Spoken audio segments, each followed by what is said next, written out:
If I can have your attention, it's 4 o'clock or maybe 1 or 2 minutes after, so we're going to call this meeting to order. And the first item up is approval of the agenda. Any changes or anything need to be done? Okay, we good as it is. Okay. Second. Got a motion and a second. All in favor say aye. Got an agenda. And board minutes, hopefully you've had a chance to look over those. There's, well actually there's only one set. No. Is there another one down? Oh, there's a whole bunch of sets. I didn't scroll down. Sorry about that. I'll entertain a motion to approve those. Can I have a motion? Second. And a second. Any discussion about those? Everything okay? All right. All in favor say aye. Anybody opposed to that? Okay, the minutes are approved. That'll carry us into no action. And actually, Mark is up, but he just walked out. Can you cover for him, or you want us to call him back? Here he is. Okay. We didn't allow you to stay out very long. And we have one board member that's going to join us by phone, hopefully. We'll see. But Mark, you're up. Okay. She's still trying to get him on the phone. Hey, I've got you I'm gonna put you on speakerphone, okay? Legislative update. Yes, sir. Ready? Just wanted to make everyone aware of the budget bill was passed this summer, but with every bill that's passed by the state legislature, there is always some extra additions above and beyond budget, and just want to make you all aware in case you hear about these things and kind of let you know where we're at with them. The first thing is that there is a merit pay bonus plan that was allocated to every school system. This is merit pay for everyone in the school system with the exception of teachers. These are all non-educators. Can't be a teacher, other than that, it could be a school-based administrator, central office, all classified personnel, and every school system kind of gets a pot of money from the state. Then we have to come up with some way to distribute that money as bonuses. It can't be, the plan is locally, and we'll be bringing you guys a plan to approve. It can't just be divide up the number of employees you have and the amount of money and give everybody equal amount. It has to be based on some merit pay philosophy. Some school systems are looking at basically a point scale, attendance, evaluations, things of that nature. If you have X number of years of service plus great attendance plus great evaluations, this is how much a percentage of it that you might receive versus someone who has bad attendance or hasn't only been in the school system for 1 year. We're still waiting on some guidance from DPI for all the specifics. The main thing that you need to know is that the way it's written, the money they're giving us only covers those employees paid out of state funds. Well, we also have employees paid out of local funds. So we don't believe it would be possible to give a certain segment. You could have 2 teacher assistants, for example, one state fund, one local. One person gets the bonus, one person doesn't. So obviously, if we're going to give everyone the bonus, then that's going to cost locally somewhere in the neighborhood of about $50,000. So the state's giving us roughly 92. We're probably going to have to ask all of you for about 50 to make up the difference in locally funded folks. Since you're making the decision, why don't you give it? Well, I'd much rather let you guys approve. Well, that sounds So good. you'll be asking us for approval. That's correct. Not a personal donation. That's right. That's right. Yes. Lynn always likes it when I refer to our never-ending magical pot of local funds, and that's where that $50,000 would probably have to come from. So, But it was 92. that is from the state, yes, ma'am. But unfortunately, that won't cover everybody. So. And it's another form of an unfunded mandate for us to follow through that we've got to pick up on local funds. So Right. we'll work through that. So we'll be getting you a plan once we get all the details about what we have to have in the plan. So, there are other bonuses that are not going to cost the local school system any money that you may hear about. We don't have any control over these. These are all taken at the state level. The first one is if I was a teacher last year of advanced placement courses, and if I was an AP teacher, I received a $50 bonus for every student who received a 3 or above on that exam. The maximum is $2,000.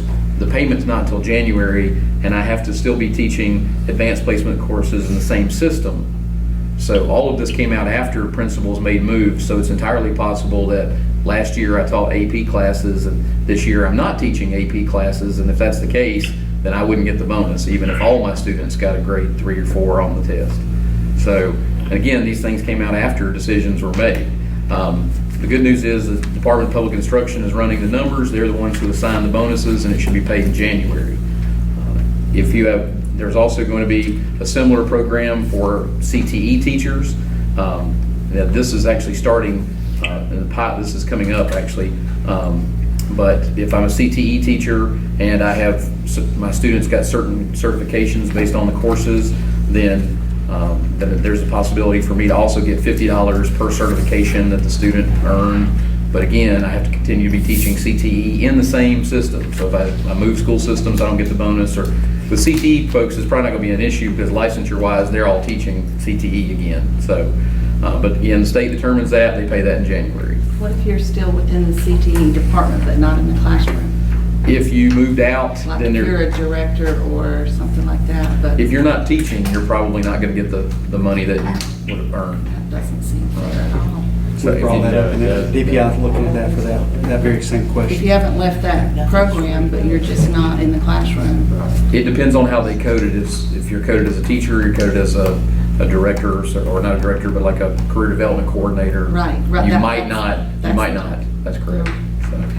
And then the last one is a third grade teacher reading performance bonus, where if my students had certain scores in third grade last year, and it's a very complicated formula because there's money if I'm one of the top 25 teachers in my school district, and 25%, excuse me, and then there's money if I'm one of the top 25% of the teachers across the state. So it could range anywhere from $3,000 up to a $6,000 bonus, depending on where I rank across the district and across the state. But again, that's to be determined based on my students I taught last year in third grade and how they scored on third grade reading tests. And it's using growth and not proficiency. So it's not a matter of having higher students and those folks getting the bonus. It's, did you take your students from where you got them and make the amount of growth and exceed that, probably to be in the top 25%. But once again, the same rules apply. I need to be teaching third grade again this year. So if I ask my principal to move me, or if my principal moved me, I might not be, even though I earned it, I may not get it from last year. So. And you'll be putting this together? No, all three of these come from the state. The local merit pay plan is the only one that we develop. The others are all come from the state to be paid out probably in January. But we wanted you to be aware of it because you're likely to hear it. We want you to know what we're working on, what we're monitoring. You seriously know we've already heard this, sure. Didn't understand it, but we've already heard it. The other thing that you may hear some rumblings about, there is an opportunity to create a pilot program to create what's known as an advanced teaching role. And so we would basically, the specifics haven't come out yet, but in general, we would create an advanced teaching role for a teacher. They would come out of the classroom. For example, let's say they were a coach and they were going to coach other elementary teachers. And for that, they would be paid a merit pay in additional to their salary. The downside of that is there's no replacement for them, so all the students they were teaching are just sprinkled amongst the other classes. So right away you've got an issue with not having, it'd be nice to have the teacher plus a replacement. So we haven't gotten all the details yet, but this is a pilot. It's not something everybody has to do. We're going to take a look at it once all the specifics come out, but I'm not sure that it would work for Beaufort County simply from a class size situation, because once you pull that person out, you don't replace them. It'd be nice to have them in addition to, as opposed to just removed completely from the table. So, but there are going to be some discussions about that going forward. So, the other thing that I wanted to make you aware of, the way that the legislation was written a couple of years ago about class sizes, that there's been some flexibility with class sizes. The way we're funded, for example, I'll take kindergarten, we're funded at 1 to 18 students. But we're allowed to have up to a maximum of 21 students in a kindergarten class. And what school systems normally do is they balance their classes based on 1 to 21, and that allows them then to have positions from the state, so you can pay for art or music or PE or other positions like that. Unless something changes effective with next school year, we no longer have that flexibility. The ratio is 1 kindergarten teacher for every 18 students, 1 first grade teacher for every 16 students. Now it's 21. 1 second grade teacher for every 17, and 1 third grade for every 17. And again, both of those are 21. So we're rough numbers based on today's enrollment and today's number of teachers we have, that would mean that we would get an additional 15 teachers. But those additional 15 teachers would have to teach kindergarten, first, second, and third grade, which means those would be 15 spots that we're currently using for art, music, other positions that we either cut or come up with locally. If you remember this summer, we cut 13 teachers as part of our budget. And now, a year from now, we'll be looking at either cutting 15 just alone or coming up with 15 so that we don't make any changes. So there's... It's unclear whether all the members of the General Assembly understood how the funding and allotment process works, so we're working with them through lobbying efforts. Just to give you some numbers, Cumberland County has reported they lose 200 positions, and Buncombe County would lose 50. And if you put their numbers together, kind of compare that to what Mark's mentioned, if we don't pay for it out of local, they have to come from existing positions. So we're hoping we can get this addressed and corrected before we move into next year. But we wanted you to know about that too. It's probably the largest big ticket dollar item on our agenda in terms of the things that we have to do moving forward for this academic year. And then the last thing I would just bring to your attention, we still continue to have our beginning teacher plan for our first, second, third year folks, and I'll be bringing our revised beginning teacher plan for your approval. But we ask our veteran teachers to serve as mentors to our beginning teachers, and we're able to pay them a small stipend. One of the requirements to be a mentor has changed, that in the past it was partially how you did in terms as a teacher in the classroom and principal selection. Your test scores and student data, student growth model were previously not involved, and now it is. And so there are a lot of folks around the state where you may be a tremendous mentor and someone, a veteran teacher that we would want other younger teachers to model, but based on your student growth from last year, you might not qualify.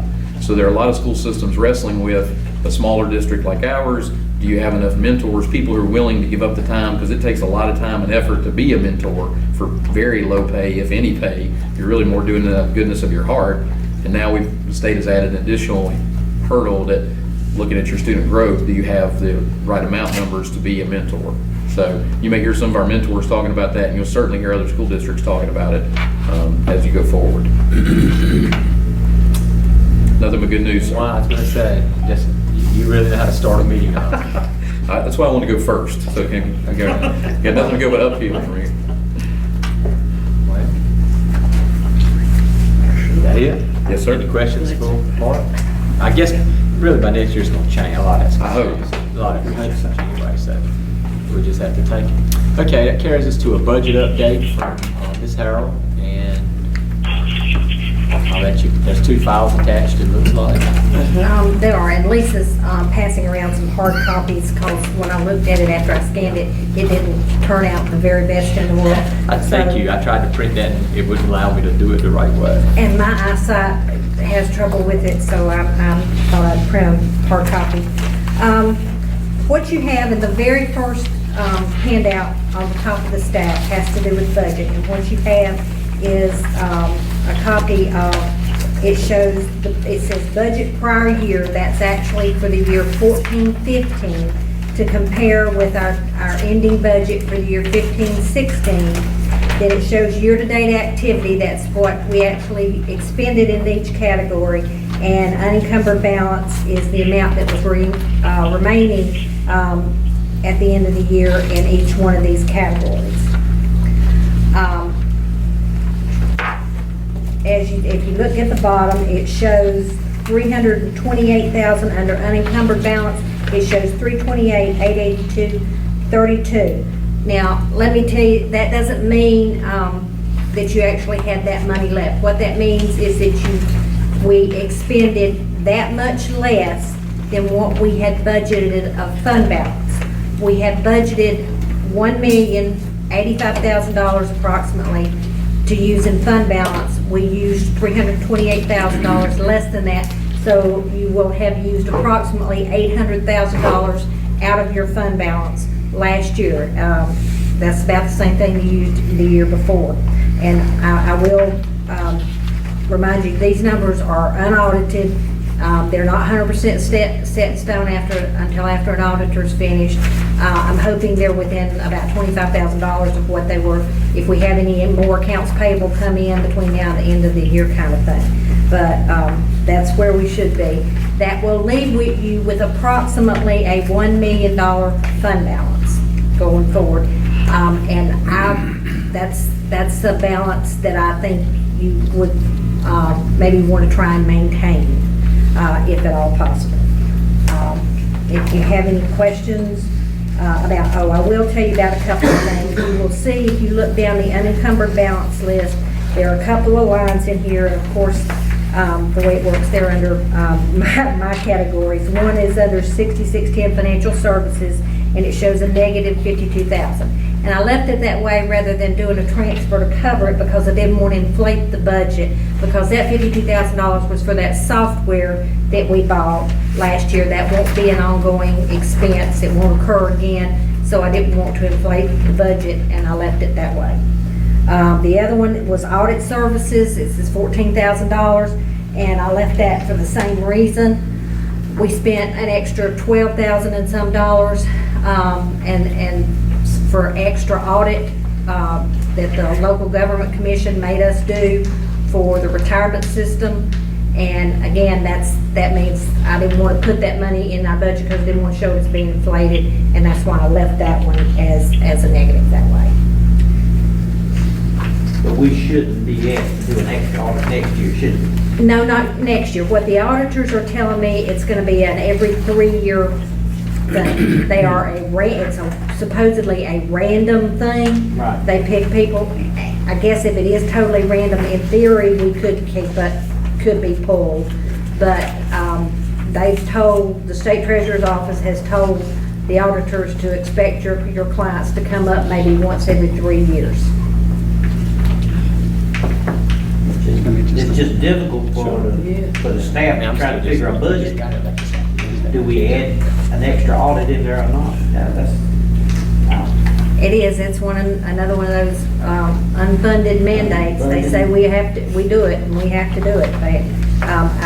It's all part of this pension accountability thing that we'll talk about again in just a little bit. If you'll look on that second page, Lynn's got the next to the last item down at the bottom, 8,100 payments to other government units. That's one that we're monitoring because that reflects the payments that we send to NERSBA school in Jamesville and also the charter schools. And as Lynn and I were talking this morning, we don't know what that charge is going to be to us. We don't know what the head count is going to be in those schools until after the 10 days. So that number we know is going to go up because our enrollment at NERSBA has gone up. We don't know what the charter school numbers look like. So that's been an ever increasing piece in our budget that you need to be aware of, that is money that's going out rather than us keeping it here.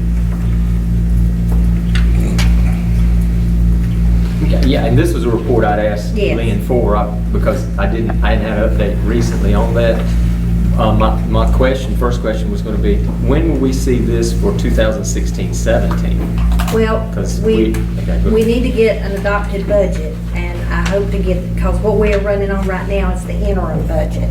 And that's why everybody right now, all their budgets are being given exactly half of what their budget was last year, until we can get a budget and adopt it for this year. Which would be what we're looking at here. Half of what we're looking at here, you're saying last year. Basically, that's what I just gave them 50% of what their budget was last year until we can do a budget. One of the reasons why I'm kind of waiting big one has to do with charter schools. I don't know how much to put in the budget for that. Want to get a realistic idea.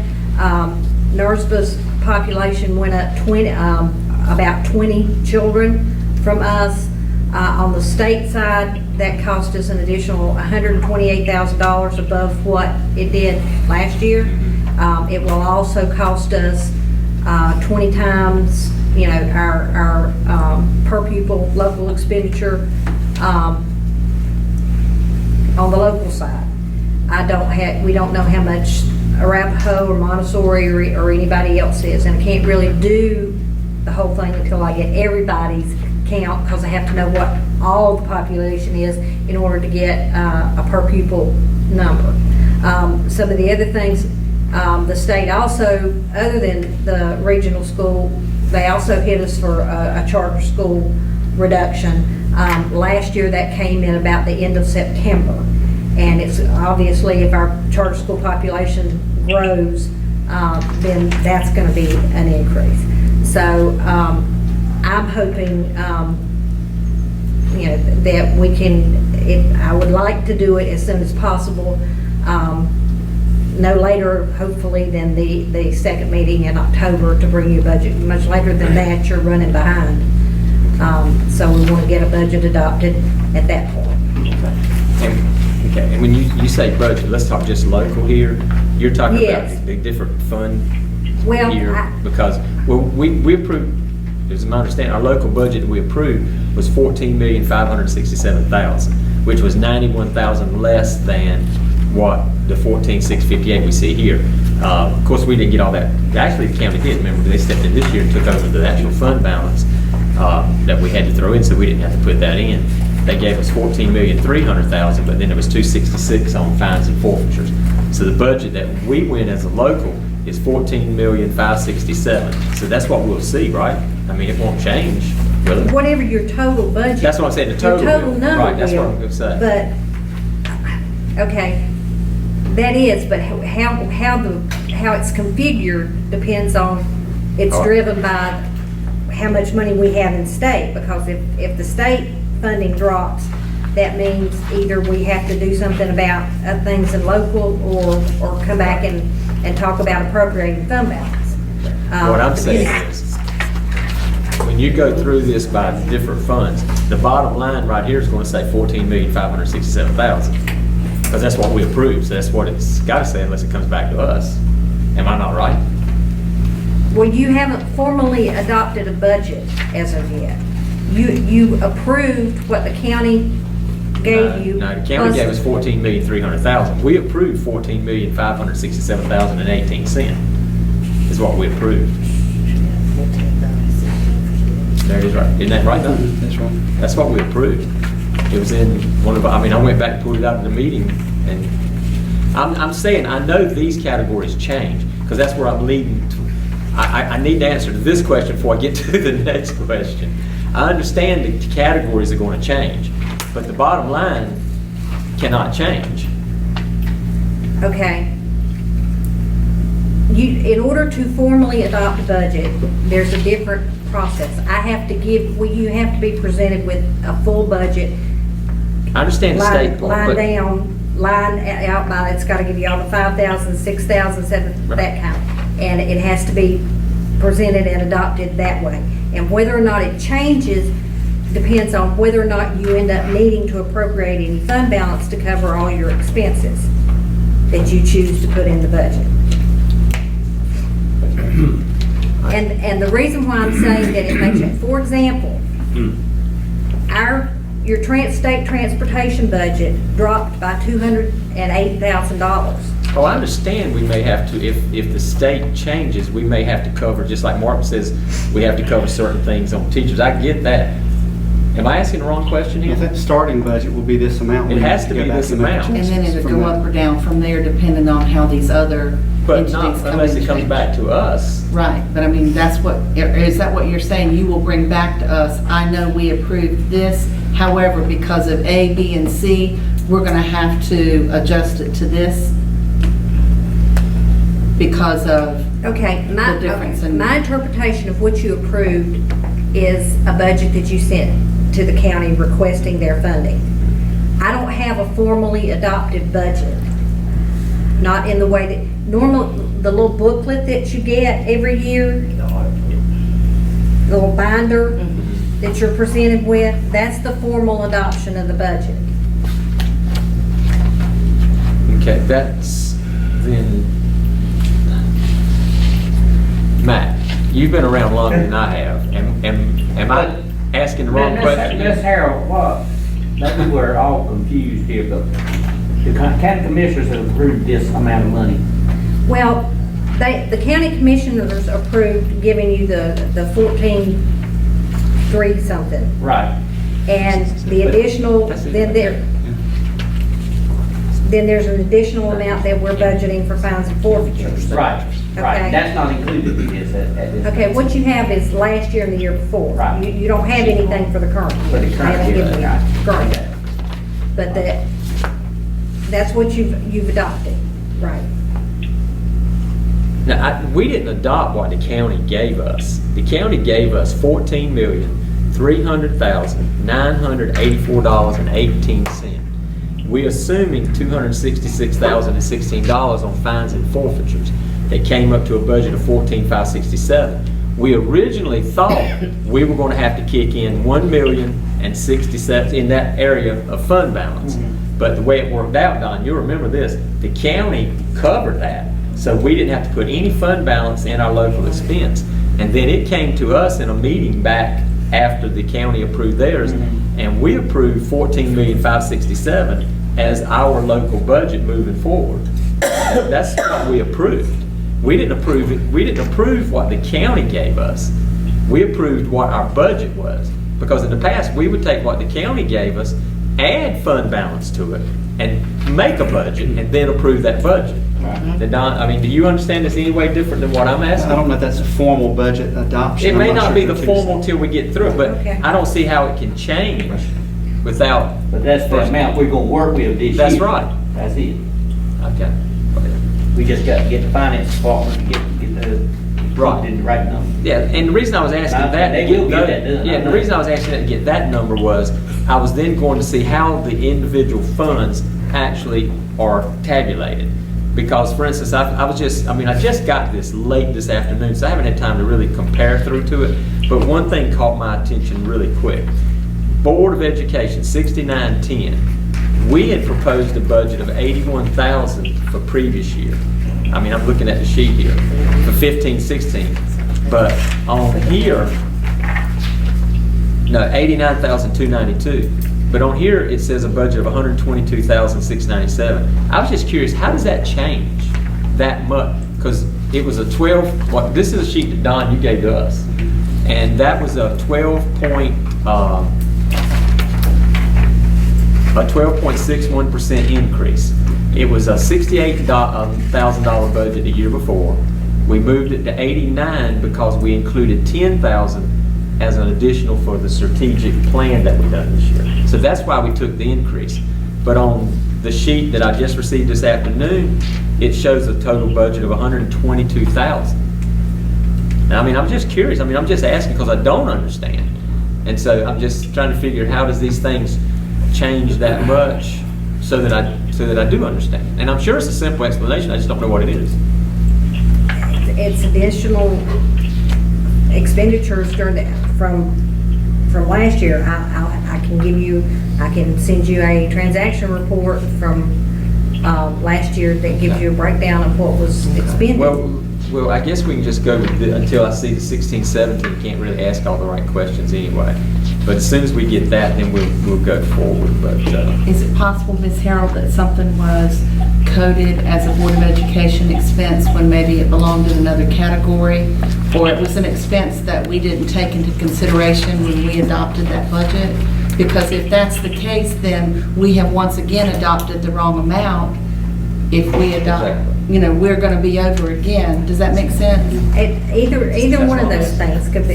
Yes, it's possible that either one of those cases. Until I run a transaction register of exactly what went into that code, I can't answer it, but I will run that and get that information. So if to we, you. because we could find ourselves in the same position next year where we budgeted one amount but went way over according to this ledger.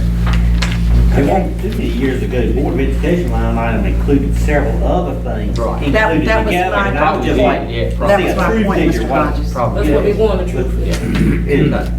Well, there are certain things that the Department of Public Instruction tells us to code Right. under that code. Right. And I can certainly give you a line item detail, and when you actually get the That might be formal best. budget, Yeah. when you get the formal budget, you get a line item detail of every line that's in That would the be budget. probably. Well, I think when Yeah. we see the 16, 17, it'll all get clearer. That's right. But, I mean, I guess budgets aren't what I thought they were. When you set a budget, I didn't think it was a moving target, but Anyway, okay, any questions? It's a about- guide to go by. Actually, it is, but it's not a guide to go by when you get a check from the county that says this is what you have to spend. It can't be a guide to go It's by. a guide until the money runs out. Okay. Any other questions? Okay, we'll wait till we see the 16, 17, and then we'll go from there. After school program, and Ms. Harrell still got that too, so if you want to click on that. Actually, she's given us a copy, haven't you? You got a wide copy right there. Right on it. Yeah, it's this one. You might want to set it in front of you. This is another report that I'd ask Ms. Harrell for. And I mean, I'll just set you up and then you can explain because I don't understand this. Just one sheet? Yeah, it's just this one sheet. You're basically talking about 3 schools, JCT, Eastern, and CPS, because they're the ones that have after-school daycare programs. I call it daycare programs, after-school programs. But there's been a lot of questions for several months, and so I have met with Ms. Harrell and asked her to help me understand this, to help the schools understand it. So now I'm asking you to look at it because you need to understand it. Because coming up, hopefully at the next meeting, what I'm looking at is what amount we can transfer back to the schools. You'll be asked to vote to send their money. Yeah, I'm gonna say it like this. Ms. Harrell said it a different way. To send their money back to them. is basically, this is money they earn through after-school programs. But I looked at this and I don't understand. I understand some of it. Can I give you a starting point and you take me from there? Absolutely. Okay. If you look at this sheet again, at the very top, it says the individual school balances per our books, JCT, Eastern, and CPS. Those are at the end, I'm gonna call it the end of 2015 June. Would that be right? That's correct. That'd be June 2015. Then the school year right beside of it is 2015-16. Either they made money or in Eastern it looks like they lost money. And then when you add it together, you get the next column. Now the reason this is important is to schools, this is money outside of their expenses, and Ms. Harrell will have to explain to us what can and can't be done, that they use to pay for tutors, remediation, to help further educate our kids. And it's been going on a discussion for about 9 months how to get that money back to them so that they can. So we have schools right now that are waiting to hire tutors that they need because we haven't been able to quite figure this out. Why was it taken from them? You're gonna have to ask these questions. That's all I know of it. And that's why I wanted to set it up and turn it to Ms. Harrell. I'm trying to find a dollar amount that is setting in somewhere the county office funds, I'm gonna let Ms. Harrell explain that needs to go back to the school so they can take this money and use it. Or my uneducated statement would be, then why have an after-school program if you're not going to be able to use the money? But I don't understand. My first question is, right beside that, distribution of auditor's adjustment. I don't understand that at all. You'll have to explain it in layman's terms for me, because I don't get that. Okay, if we can start with the after-school program. The auditors look at as a whole. They don't look at each individual school. It's just one whole program. It's what's called in government an enterprise program. That means it's different than the rest of our funds because we are charging a fee for something that is not directly related to the K-12 education of children. It is not required. An enterprise fund, when they were started in governmental accounting, the theory was it was to provide a service to the community. Especially when they were initially started, they were supposed to be looked at as basically a break-even kind of enterprise. That's been freed up over the years just a little bit, but the purpose of an enterprise program was not necessarily, it's not like being in business. It wasn't to make a huge profit. It was just to provide a service to the community. And there are rules about once you end the year, and that goes into what's known as fund balance, and it impacts what's called your net position. There are rules about how you use what's left over. The governmental rules say that you're not supposed to use that money for anything other than what's directly related to that program unless you go through the formal process of moving it out of the enterprise fund and into wherever you want to. And that's where we started talking about. That's why it's there. We have to go through a formal process saying, okay, we're going to take it out of the enterprise fund and we're going to move it over here and use it for this. The example, if you look and do research, for example, online, they talk about a water fund that, in a county level, that they charge you fees, but when everything's done in the year, when they have money left over, they can't use fees that they've charged people for water to buy cars for the sheriff's department, for example, unless they formally move it out and put it over there. But, okay, so that you as the governing board has to approve the moving of this money out of the after-school program and into the general fund so that the schools can use it. Now, in the past year, we've had another hitch or problem come up because there's a new rule adopted by the Governmental Accounting Standards Board.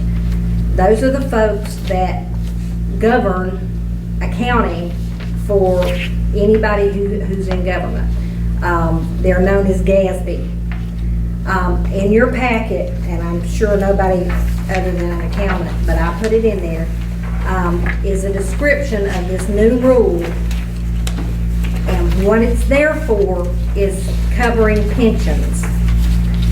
The reason for this new rule is across the country, there have been multiple pension funds in counties and states, and I guess other school systems, but primarily counties and states, pension funds that have gone bankrupt, and folks have complained because there was no warning anywhere, they said, that the pension fund was in that bad a shape. So now this GASB statement number 68 says you will put on your books your part of any pension fund. You'll put your part of the liability if that pension fund is not fully funded. The teachers and state employees pension fund is underfunded, according to my research, about 4%. But what I could find online said that it's funded at 96%, which is actually very good comparatively. It's one of the top, according to the research I did, 5 in the country. However, it's still legally underfunded. So we have to put Beaufort County Schools' portion of that underfunding on our books. And unfortunately, an enterprise fund has to put it on the books differently than the regular governmental funds. They have to show it differently. And what happens when we have to do that now, and this is brand new, hit our books last year the first time, even though they had to do a retro adjustment back to the prior year, it restricts part of your fund balance. And what the auditors have told us is that because you expend all your fund balance, then you have this amount that they're restricting and this liability sitting there. If it causes you to be in a negative net position, you will have an audit finding. And it's through nothing that we've done, nothing that the enterprise fund's done. It's just a new rule. I put also a copy of our the 2 pages in our financial statements where it goes to explain on this sheet what these auditor adjustments are. These are our financial statements from 14-15, and this is the first year that it showed up. If you look at page 16, and I've got a star, you see the column that says non-major fund childcare. You see under there, I put a little star, it says a negative 39,725. They had to do, in our financial statements, they had to go back and what they do call restatement. that was actually for the prior year. They had to take $39,725 and put it there because that was the pension liability for the prior year that had never been accounted for. How does the pension liability, I mean, I'm sure the state's got more weird rules than I could ever think of. How does the pension liability come in to take money out of a fund that people only have 2 part-time people working with no benefits that they're using to run the program? Okay. How does pension I mean, I'm sure there's a reason, but how does pension liability get into that?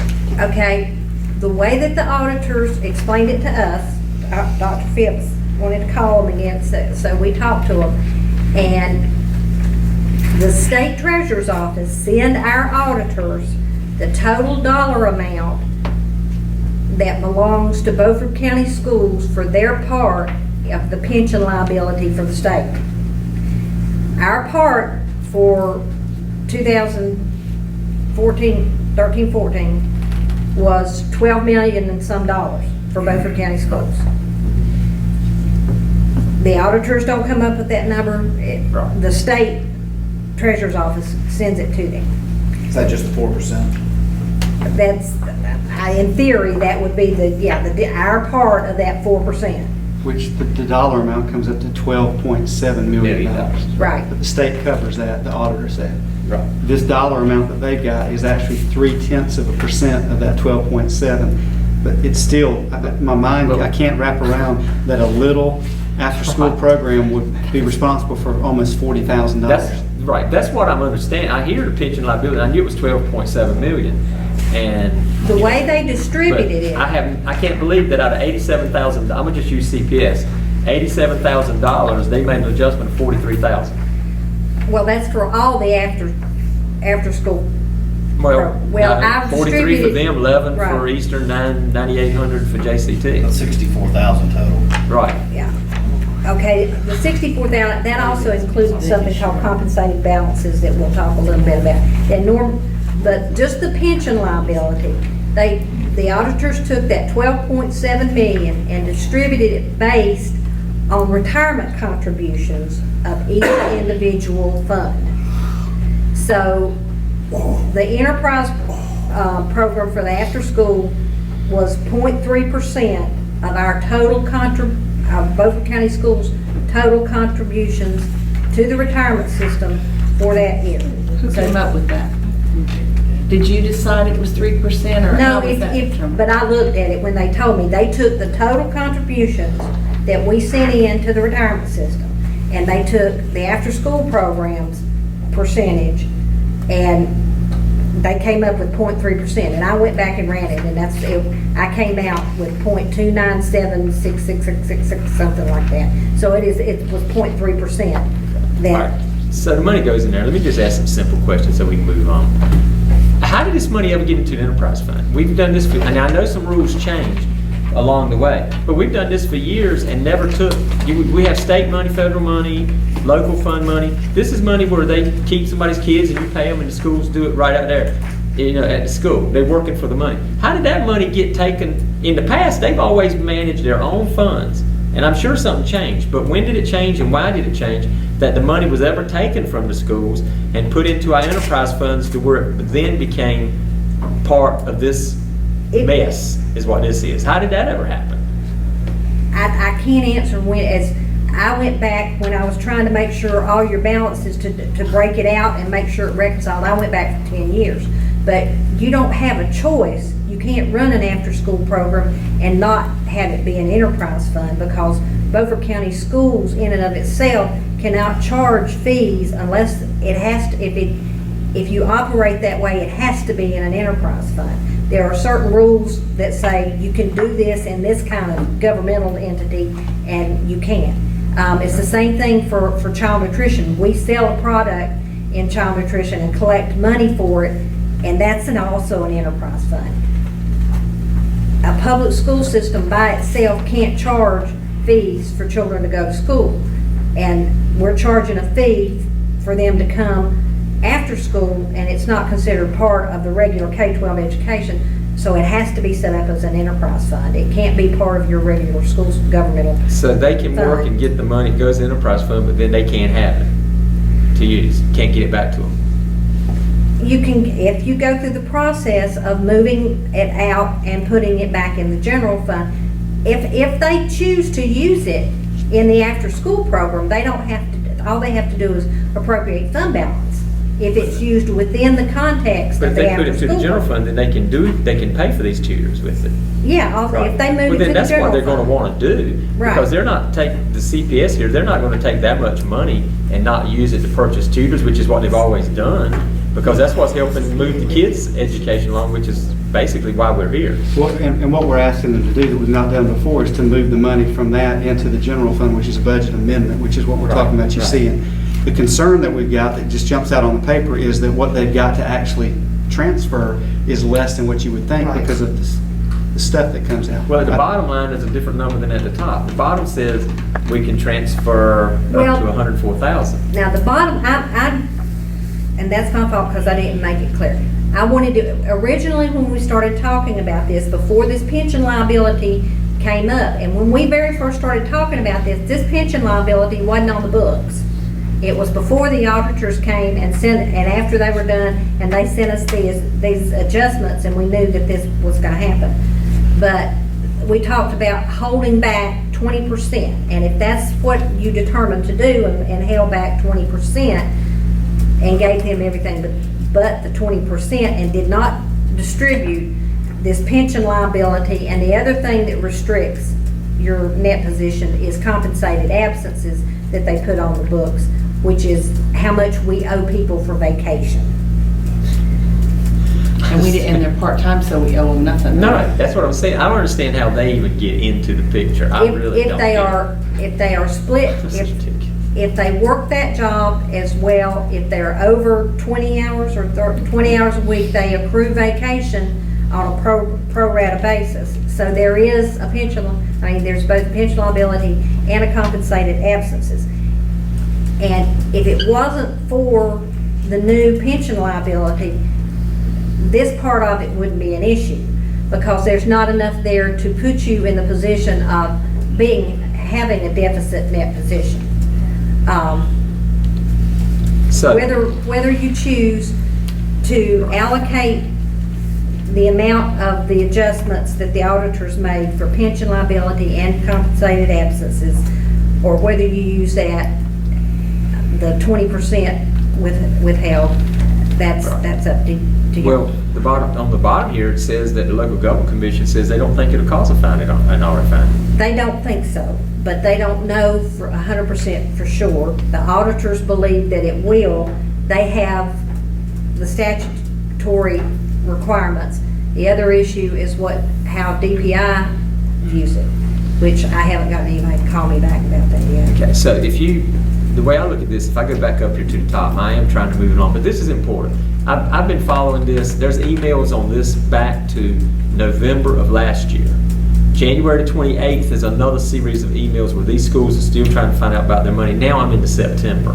That's why I am beating It's this no horse. problem. Okay, well I want you to understand, it's very important to the schools.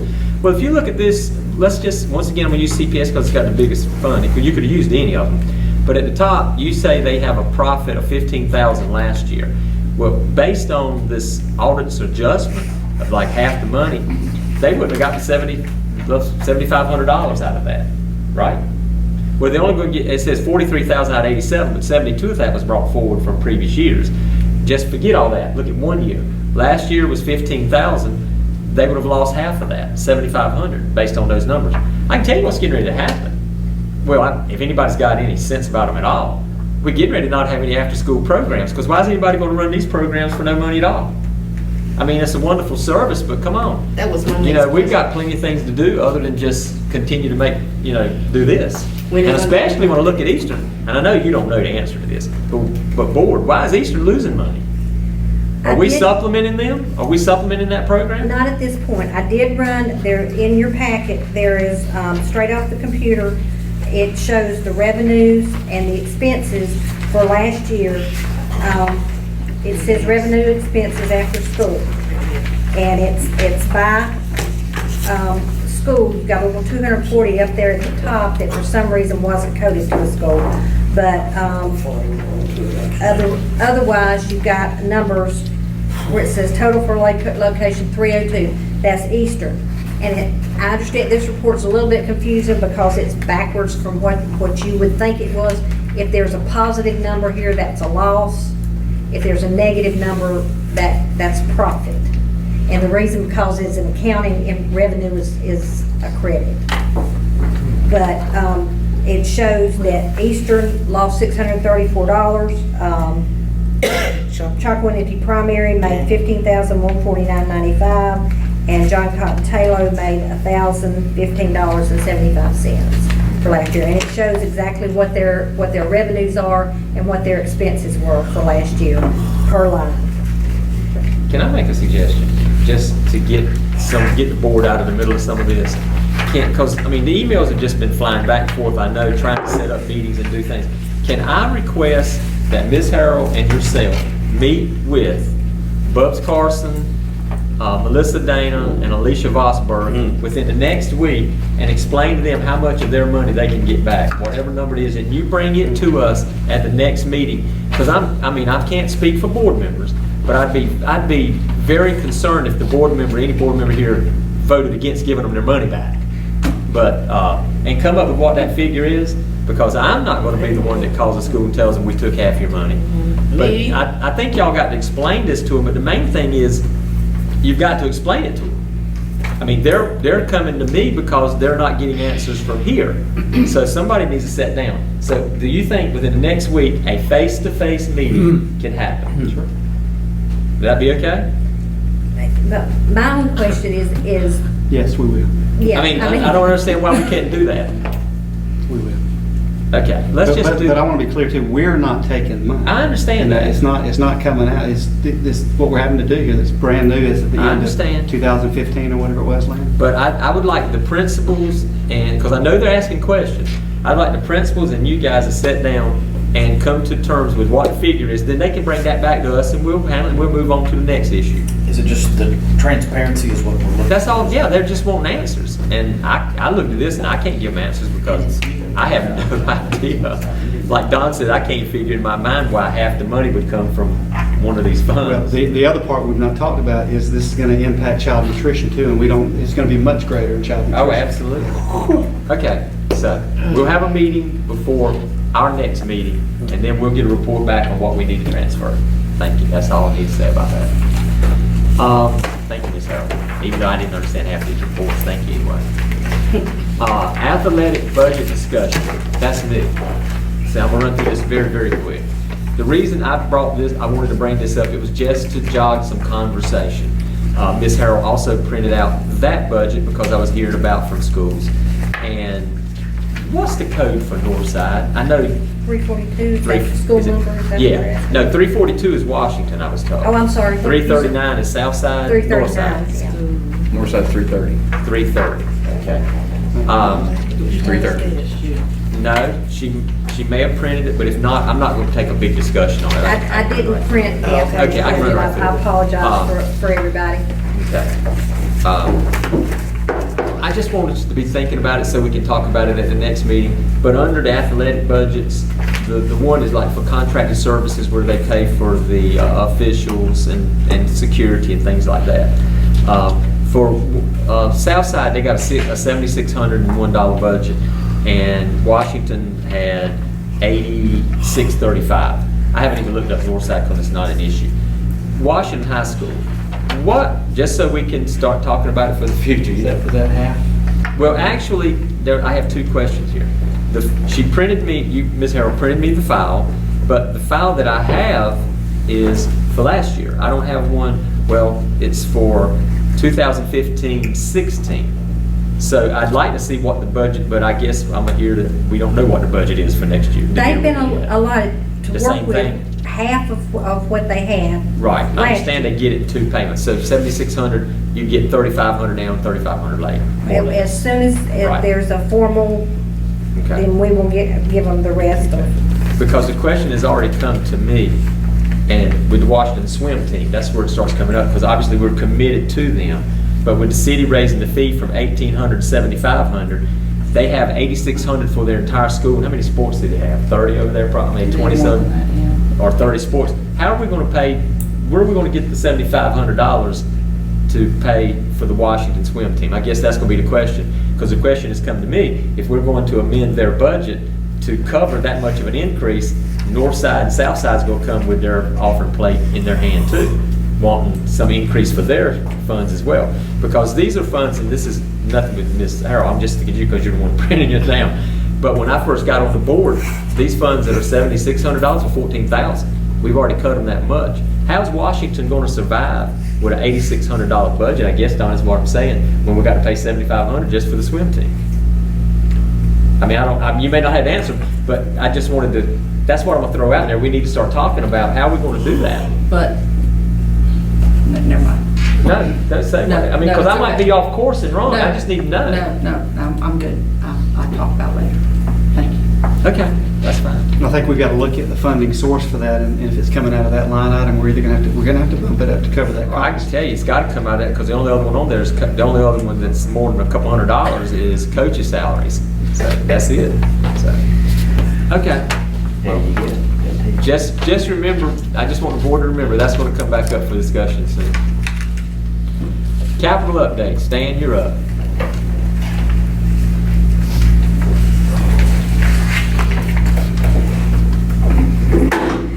Good afternoon, everyone. Good afternoon. Start off with Southside soundproofing at the gym. PC sound is completed. That project, I attended the volleyball game last week. It made a drastic difference in the acoustics in that facility.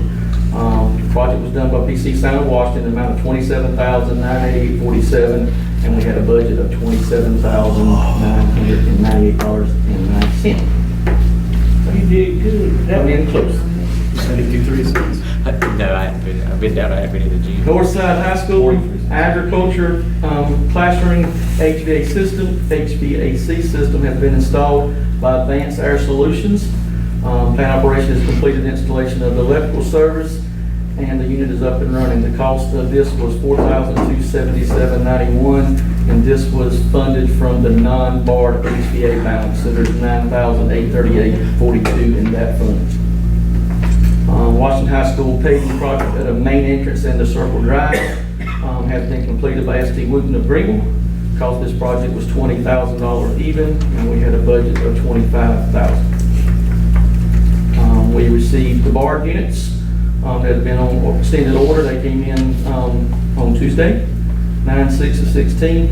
These units were purchased from All Season HVAC Sales of Greensboro, North Carolina, in the amount of $59,957.21, and our budgeted amount was $59,957.21. We had to increase that money in a board vote.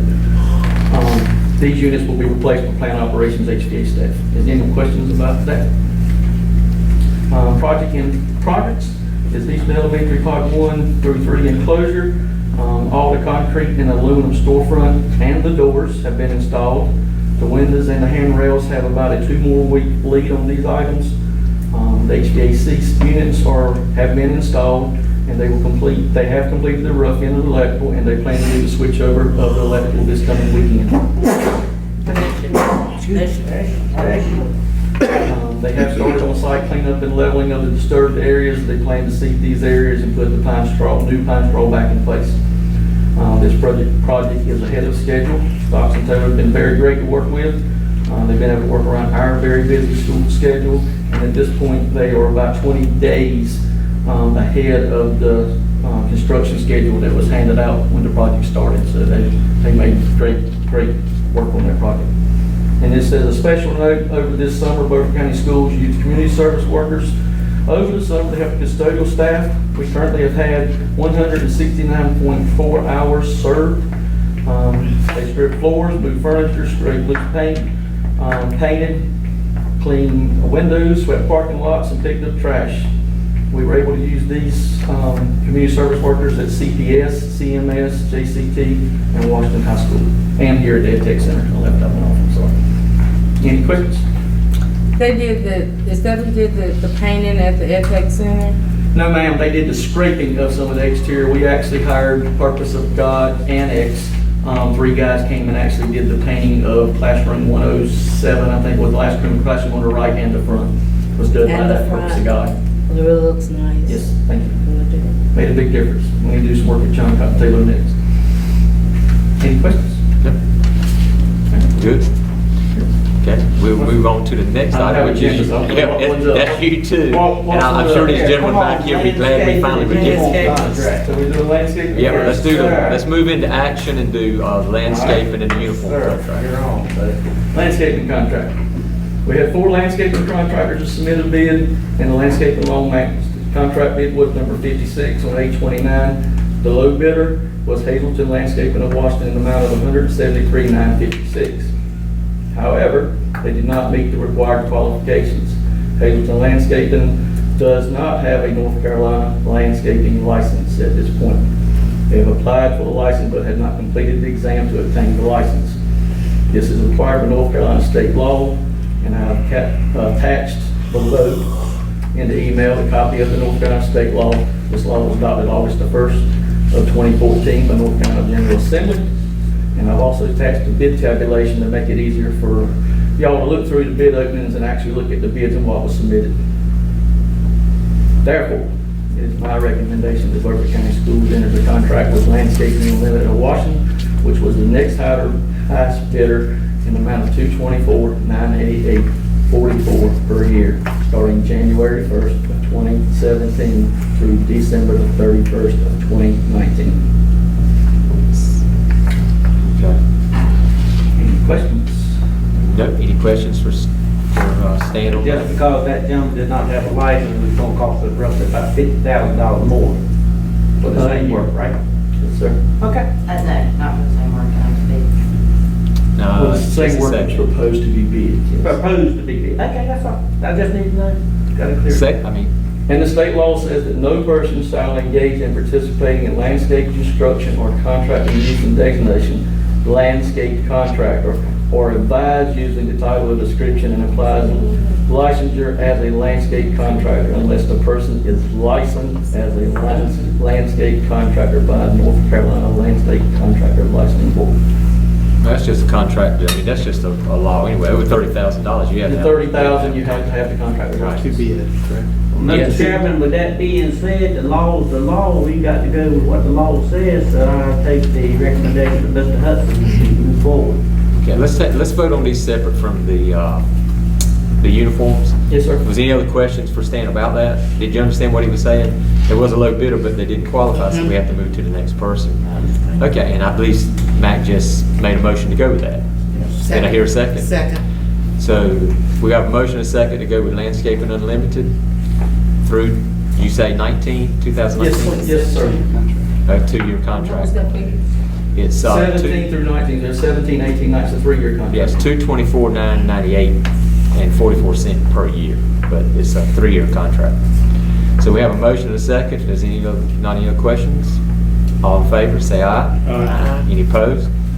Okay. Contract's done. Go into your uniforms. Uniform, That might be- RFP bid number 58. We put that bid out, it was sent out to RFP to several uniform companies. We only had one actual service uniform company to reply to the RFP. We had one that offered the service to purchase. We put it out in 3 different bids. Bid alternate A was to provide the maintenance staff and the custodial staff uniforms, shirt, pants, and coats, pick up and provide laundry service. Alternate B was for the unit company to provide the same pants, shirts, and coats to our employees, and our employees would be responsible for washing and drying their uniforms. Alternate bid C was Beaufort County to purchase 10 uniforms and 1 coat for each employee, and then of course they would be responsible for washing and drying. During our summer custodial rodeo, I asked the custodial staff, and over 3/4 of the custodial staff takes their uniforms home and wash them. So we're basically currently paying for a service that we do not get.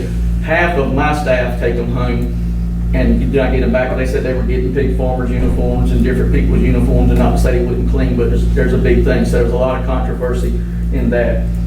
So Uniforms Galore of Washington did bid. So what I had to do was call the uniform company and find out they coded everything by a number code, which is attached in your RFP, to find out what lined up with Uniforms Galore numbers. So I did a tally sheet and found out the cost.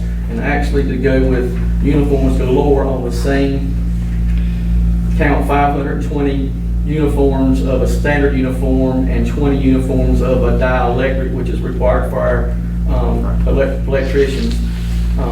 Uniforms was offered at price to furnish all the uniforms supplied to us for $34,952.91.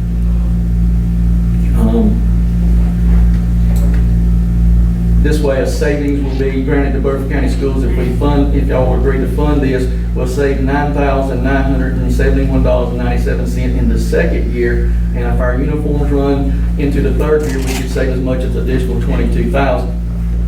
We know we will have some unexpected costs due to possible damage and turnover of employees and damage to the uniforms, so we may have some additional costs added to this, but we still save them right at $9,000 in the first year. So Well, there's no need paid for cleaning service that nobody's using. we're not using it, that's correct. So- The child nutrition is currently providing their employees with it, and they said they've had great Right. service with providing uniforms and day washing.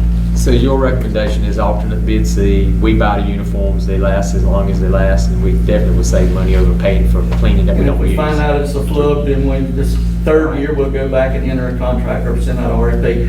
UniFirst actually has a state contract on the uniform. It's a state contract price, so they've already negotiated it through Raleigh, and it's set prices. Okay. So your recommendation is for them to wash them themselves? Yes, ma'am. Which is what? The $34,952.91. That's They'll what wash- they're doing now? They were doing it? Yes, ma'am. And the bus garage is separate. They do theirs self, and of course, they got greasy, nasty uniforms, and they want to continue as a separate contract as the garage is. We're just talking This about. is for custodial staff and plant operations staff. Any questions about that? Yeah, I've got a question. Okay. And what about school bus garage status? Are they included in that? And he said they got a separate contract with the school bus garage. Oh, okay, I didn't hear that. That's okay. What are we doing now? Are employees having to take stuff home now online? Stan said about 3/4 of the folks are doing that on their own. Even though we've got a contract that provides the cleaning, we're not utilizing it. Okay. Okay. Anything else, I Will? didn't want to change things and make people start taking stuff home to wash it if they weren't doing it already. Right, yeah. He says they already are, so we'll just save the cost of not having to pay for what they're not doing. Okay, makes sense to me. Okay. So Stan, why they some taking them? Is there a reason why the other ones didn't want theirs cleaned by the company? The ones that were not getting their uniforms back and were getting other people's, they just got tired of it, so they just started washing them at home. They turned in coats and they not got their coats back from last summer, at the end of the summer last year, end of the winter. They turned their coats in to be clean, we haven't got the coats back. UniFirst is saying that we didn't give them, we've got the receipt showing that they picked them up, so we're arguing about that. I need my coats back, it's getting winter time. And companies always have trouble getting the right stuff back, so Our schools get mixed up, Mr. Tim Satchel is steadily getting John Small, their uniforms get switched all the time. And they luckily they're next door, so they walk and change uniforms, but Tim can't wear his. little difference in height there. Mr. Satchel was very tall. I know. Mr. Chairman, I move that we go with the recommendation from Mr. Hudson. All right, we got a motion and a second. Any last questions? If not, all in favor say aye. Aye. Any opposed? Thanks, Yeah, Stan. I have one. Oh, okay. Oppose. Yeah, we have one. Okay. Thank you, Stan. Thank y'all. Closed session. I move that we go into closed session pursuant to General Statute 143-318.11A1 to prevent disclosure of confidential personnel files under General Statute 115C-321. Okay. Second. Okay, we have a motion and a second. Go into closed session. All in favor say aye. We're in closed session.